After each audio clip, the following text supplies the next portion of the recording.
중국의 국가 비전과 위험 요인에 대해 살펴보겠습니다. 중국은 1980년대부터 개혁개방 정책을 추진한 이후 30여 년간 세계에서 가장 높은 성장세를 기록하며 세계 2위의 경제대국으로 부상하였습니다. 당시 지도자였던 덩샤오핑은 개혁개방 정책과 함께 도광양회 전략을 통해 체제 전환과 국제적 부상을 동시에 달성했습니다. 덩샤오핑의 도광양회는 빛을 감추고 힘을 기른다는 뜻으로 1991년 냉정하게 관찰하고 침착하게 대응하며 빛을 감추고 때를 기다리되 할 일은 한다. 라는 발언에서 유래합니다. 그 핵심은 국제 분쟁 자제, 패권 경쟁 회피, 주변국과의 갈등 최소화, 경제 성장에 유리한 외교 안보 여건 유지, 미국 주도의 국제 질서와 충돌하지 않기 등이며 그 배경은 중국의 경제력과 군사력이 미국, 일본, 소련 등에 뒤지고 소련 붕괴 이후 사회주의가 몰락하는 상황에서 중국이 체제 유지를 위해 몸을 낮출 필요가 있었기 때문입니다. 중국은 세계 1위 인구대국으로 경제력이 커지면 강대국들의 강한 견제가 있으리란 사실을 예측한 대응 전략으로 보입니다. 그는 후계자들에게 100년간 도광양회 전략을 유지할 것을 당부했다고 전해지는데 불과 30년 만에 폐기되었습니다. 그동안 부패와 빈부격차가 늘어나고 국제사회에 점차 중국 위협론이 확산되는 상황이어서 도광양회 전략의 변화 필요성이 대두되긴 했습니다. 그러나 시진핑 패제는 도광양회에서 완전 탈피, 강력한 국가주의와 도발적 대외 전략을 천명하는 등 덩샤오핑 시대의 신중함을 버리고 패권 경쟁을 선언했습니다. 시진핑의 국가 비전은 중국몽과 사회주의 현대화 강국으로 요약됩니다. 중국몽은 중화민족의 위대한 부흥을 실현하여 강대국으로서의 위상을 회복한다는 것이고 사회주의 강국 전략은 2049년까지 경제력, 과학기술, 국방, 문화면에서 세계 최고 수준에 도달한다는 것이었습니다. 경제적으로는 신형 발전 모델로 쌍순환 전략, 즉 내수 중심 성장, 해외 시장 확대, 첨단 산업 수출 전략 등을 제시했습니다. 정치적으로는 공산당 중심의 통치체제를 강화하고 시진핑 사상, 즉 신시대 중국 특색 사회주의의 헌법화 및 교육 강화 등 이데올로기 강화를 천명했습니다. 군사 및 안보 면에서는 2049년까지 세계 인류 군대를 실현한다는 강군몽, 외교 및 국제 전략으로는 유라시아, 아프리카, 남미로 영향력을 확장한다는 1대1로 정책, 미중 간 전략적 경쟁을 피하지 않겠다는 미중 경쟁 체제를 선언했습니다. 중국의 이런 미래 비전은 지나친 자신감에서 비롯된 것으로 국제사회의 반응을 무시하고 미국의 힘을 노골적으로 과소평가한 것입니다. 미국이 강력하게 반발하고 국제사회가 견제하는 상황에서 야심차게 내놓은 중국몽이 과연 실현될 수 있을까요? 경제 분야는 거대 내수시장이 존재하고 인프라 등의 강점이 있지만 고령화, 공공부문의 부채 급증, 청년 실업, 부동산 침체, 외자, 이탈 등이 겹치면서 전례 없는 침체를 겪게 될 가능성이 높아졌습니다. 정부가 집중적으로 투자하는 전략 산업은 계속 성장하겠지만 민수 부문, 특히 수출 산업은 미국의 강력한 제재로 인해 급속히 침체되는 양상입니다. 정치 분야에서는 강력한 통제로 단기적으로 안정성을 확보했으나 점차 권위주의에 대한 피로, 당의 일당 독재와 강압적 통제에 대한 내부 저항 등으로 긴장이 고조되는 상황입니다. 외교적으로는 개발도상국을 대상으로 어느 정도 영향력 확대에 성공했으나 미국의 강한 압박, EU와 일본의 견제, 주변국과의 영해 분쟁 등에 직면해 있습니다. 군사적으로는 국방비 지출을 대폭 늘려 군 형대화에 성공을 거두었으나 대만 문제로 서방 측과 전면 충돌 가능성이 있으며 주변국들의 군비 증강을 유발하고 있습니다. 중국은 매우 도전적이고 명확한 비전을 제시하였고 경제력도 뒷받침되는 듯하지만 서방 측과 충돌할 수밖에 없는 비전을 제시함으로써 시진핑 이전 시대의 고도성장 및 우호적 국제관계가 일거에 반전되었습니다. 중국몽이라는 시진핑의 국가 비전이 성공하기 위해서는 경제성장을 넘어 종합적이고 지속 가능한 국력 기반이 필요합니다. 첫째, 정치적으로 체제 정당성을 유지하면서 개혁을 병행해야 합니다. 공산당 통치의 안전성과 유연성을 확보하고 당 중심의 권위주의 체제를 유지하되 민심 위반을 방지하고 부패를 억제해야 합니다. 물리력에 의존하는 강압적 통제 대신 민생에 기반한 실용주의적 통치를 강화하고 당내 계파 간 세력 균형을 유지해야 합니다. 집단 지도 체제는 개인의 일탈행위를 견제하고 리더십 위기에 보다 유연하게 대처하면서 정권 안정, 정책의 지속성, 권력 승계 구도의 유연성 등을 확보할 수 있습니다. 반면 1인 독재 체제는 지도자 리스크에 취약하고 반대 세력의 반발 등으로 정권 안정을 해칠 수 있습니다. 현재 중국에서는 시진핑의 과도한 코로나 방역 대책, 공동 부유 정책 등으로 경제가 침체하고 국제관계도 위기에 직면해 있으며 시진핑의 건강 이상설에도 후계 구도가 불투명한 상황입니다. 또한 법적 근거와 절차적 정당성을 결여한 통제는 중산층의 반발과 젊은 세대의 불만을 유발하여 체제 위기를 초래합니다. 둘째, 경제적으로는 질적 성장과 구조 전환이 필요합니다. 정부 지원과 저임금 노동력을 토대로 수출 확대 및 인프라 건설에 의존하는 성장 방식은 한계에 도달했으므로 기술 혁신에 기반한 성장 모델로 전환하며 내수 진작 및 소비 주도로 성장을 지속해 나가야 합니다. 이를 위해서는 소득 분배 개선, 사회 안전망 강화와 함께 민간 부문 활성화로 청년 실업 문제를 해결해야 합니다. 미국의 관세 폭탄 및 경제 제재에 대응하기 위해서는 반도체 등의 핵심 기술 자립과 공급망 독립이 필수적입니다. 또한 지방정부의 채무, 금융기관 및 국영기업의 부실, 부동산 거품 등 시한폭탄의 조속한 해결이 필요합니다. 셋째, 도시와 농촌, 서부와 동부 지역 간 격차를 해소하여 사회통합을 달성해야 합니다. 불균형 발전과 중산층 붕괴는 체제 불만의 온상입니다.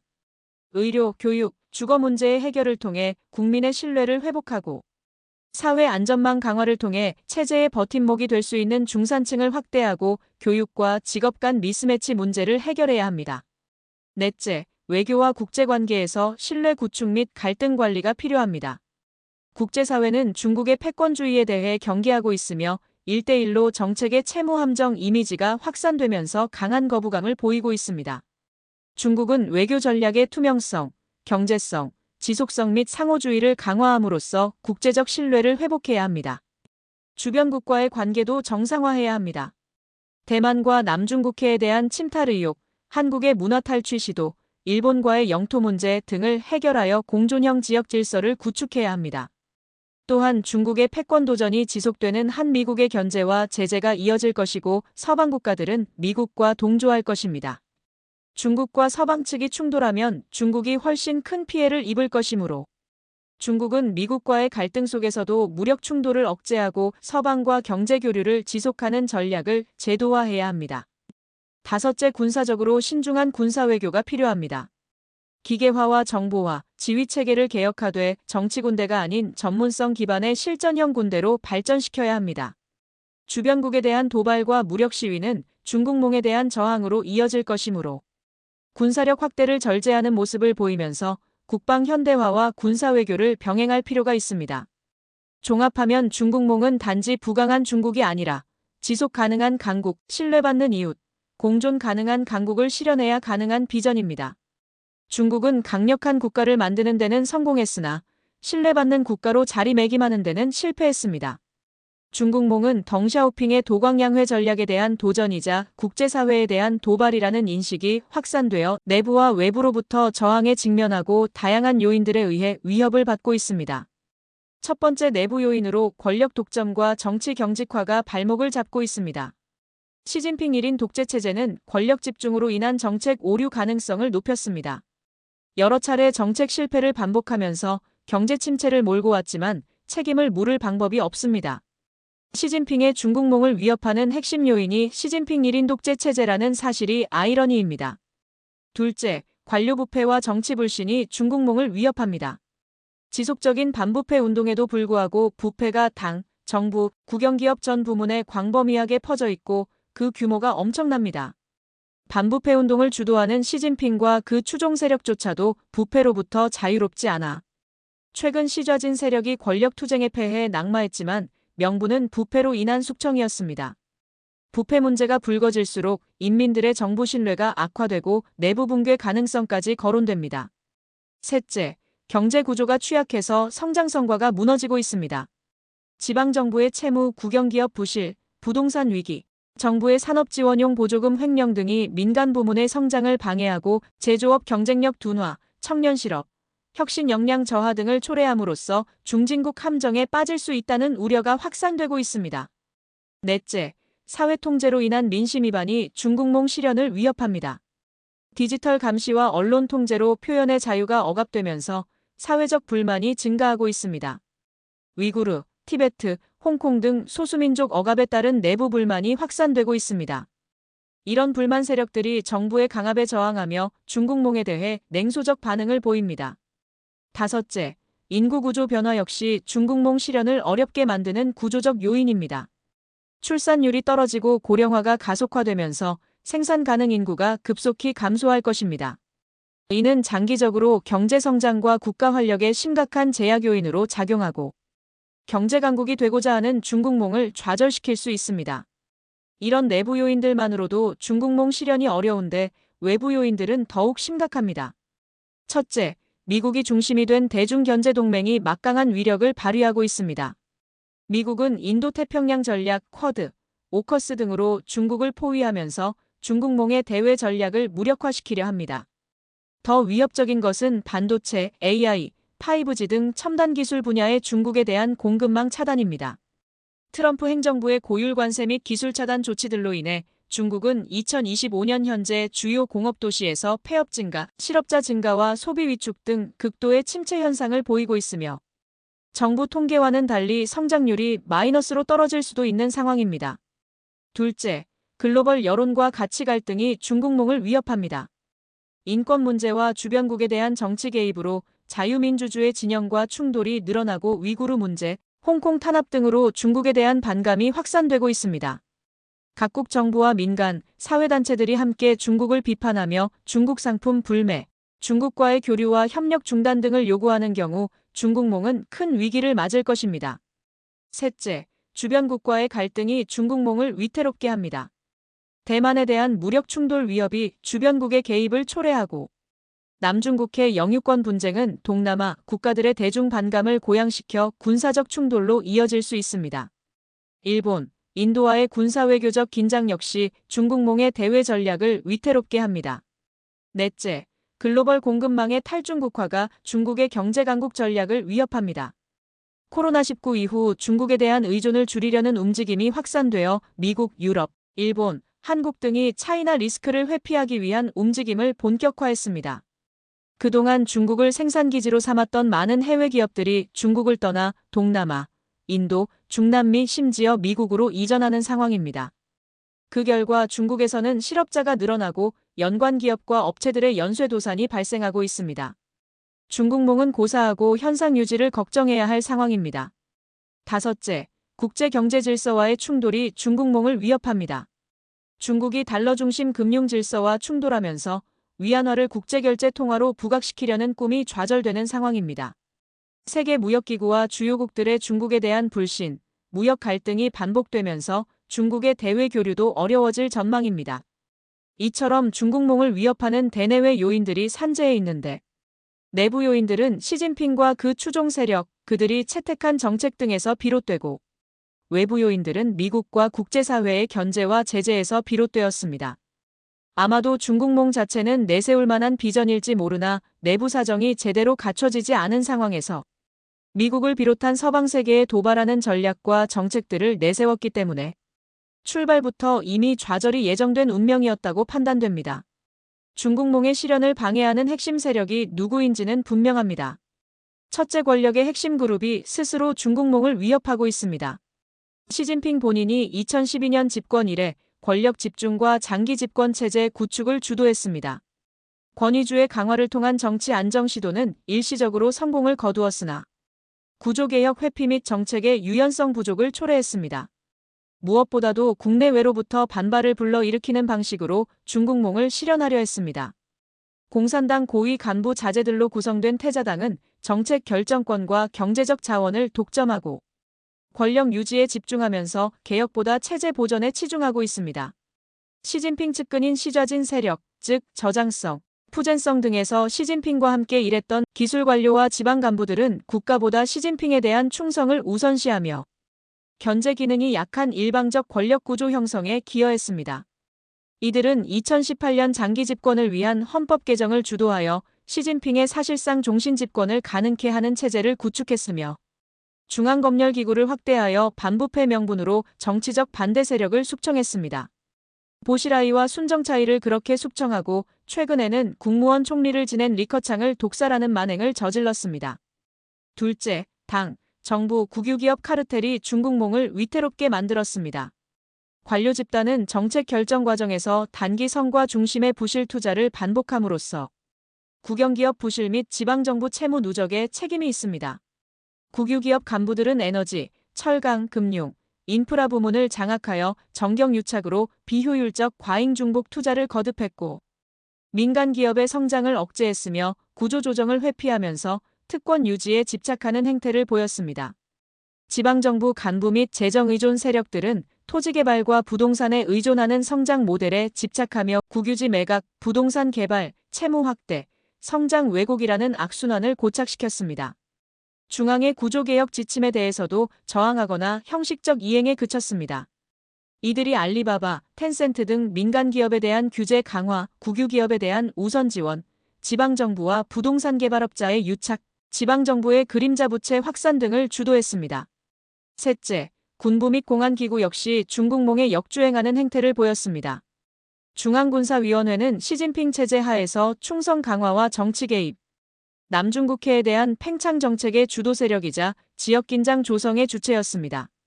보안 및 정보기관들은 디지털 감시체계 및 사상 통제의 주도 세력으로 주민과 민간 기업 억압, 표현의 자유 제한 등으로 사회적 자율성을 약화시키고 지식인들의 이탈을 초래했습니다. 이들은 디지털 감시체계를 구축하여 국민들의 금융 및 인터넷 활동을 통제했으며 빅데이터 기술을 공안 목적으로 활용하고 홍콩 시위 진압 및 국가보안법 도입을 주도했습니다. 넷째, 기득권을 지닌 지식인과 기술 관료들 역시 중국몽을 무력화시키는 일에 앞장섰습니다. 보수적인 관변 엘리트들은 체제 개혁보다 현행 권위주의 질서를 우선시하며 통제를 통한 정치 안정을 강조하고 혁신을 방해했습니다.